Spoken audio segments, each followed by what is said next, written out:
భూమి చెప్పిన సాక్ష్యంతో జడ్జి గారు కృష్ణప్రసాద్కి బెయిల్ మంజూరు చేస్తారు.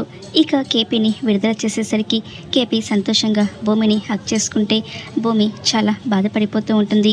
ఆ తర్వాత కృష్ణప్రసాద్ అపూర్వకు ఫోన్ చేస్తూ ఉంటాడు. అపూర్వ, నీతో ఒకసారి మాట్లాడాలి, నేను చెప్పిన చోటికి రా అని కేపీ అంటూ ఉంటే ఎందుకు అని అపూర్వ అడుగుతూ ఉంటుంది. ఇంట్లో అయితే మనం సరిగా మాట్లాడుకోలేం కదా అని కేపీ చెప్తూ ఉంటాడు.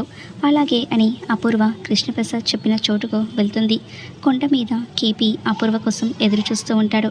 అక్కడికి వెళ్ళగానే ఇక్కడికి ఎందుకు రమ్మన్నావు అని అడుగుతూ ఉంటే నువ్వు చేసిన నేరాల గురించి మాట్లాడడానికి అని కేపీ అంటూ ఉంటాడు. అపూర్వ గర్వంగా చూస్తూ ఉంటే నేరాలు చేసింది నువ్వు, శిక్ష అనుభవించేది నేనా అని కృష్ణప్రసాద్ అంటూ ఉంటే అది నా తెలివి అని అపూర్వ చెప్తూ ఉంటుంది.